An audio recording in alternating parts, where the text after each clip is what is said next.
เคยเป็นบ่เวลาเบิ่งคนอื่นเทรดเป็นหยังเขาคือวิเคราะห์กราฟง่ายแท้เวลาเบิ่งเขาคือใช้ได้ผลดีแท้บัดเฮาเอาไปนำใช้คือบ่ได้ผลคือเขาก็ย้อนว่าเขาเข้าถึกจังหวะเดี๋ยวจะมาอธิบายให้ฟังเนาะเวลาที่เฮาเบิ่งเขาเทรดเนาะเขาอาจจะเข้าถึกจังหวะรอบนี้เนาะมันอาจจะใช้ได้ผลดีมันก็เป็นได้เนาะเวลาที่มันใช้บ่ได้ผลก็มีเนาะคือตัวอย่างข้อยเทรดไป2รอบเนาะข้อยวิน7-8ไม้ในรอบแรกเนาะแต่ว่ารอบที่2ข้อยวินแหน่พลาดแหน่แล้วก็พลาดช่วงท้าย4ไม้เนาะ นี่ก็รอบแรกเข้าถึกจังหวะเนาะเทคนิคข่อยมันต้องเข้าจังหวะที่มันสลับเนาะเข้ากับเทคนิคของข่อยเลยในรอบแรกเนาะบวกกับแทงเทียนที่มันสลับก็ถือว่างามๆเลยบัดรอบที่2เด้วิน1พลาด1วิน1พลาด1กลับไปกลับมาเนาะใกล้สิฮอดเป้าแล้วอีกหน่อยหนึ่ง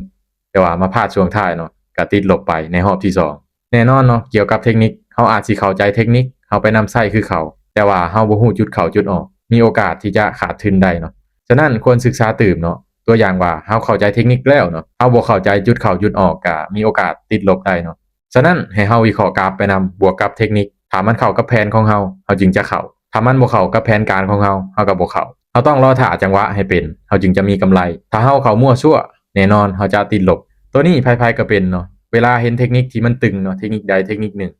เฮาไปเข้ามั่วเข้าซั่วเลยเนาะเห็นเขามีกำไรบัดเฮาเข้าเด้เฮาคือติดลบนั่นแหละเนาะเฮาบ่ฮู้จุดเข้าจุดออกเนาะเฮาเข้าใจแต่เทคนิค มันตึงกระแท้เนาะแต่ว่าเฮาเข้าบ่เป็นก็ชิบหายคือกันเนาะตัวนี้ฉะนั้นเฮาควรศึกษาให้มันดีก่อนเนาะว่าเขาเทรดจั่งใดเขาจึงมีกำไรแท้เห็นเขาบวกตลอดเขาบ่ลบเลยบ่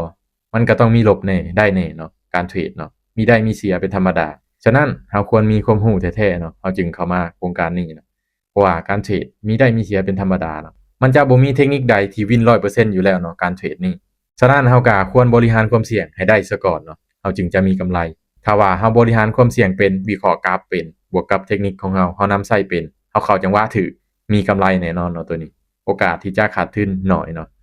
ถ้าว่าเฮารู้จักแต่เทคนิคเฮาไปใช้มั่วซั่วเนาะแน่นอนขาดทุนแบบนี้เนาะ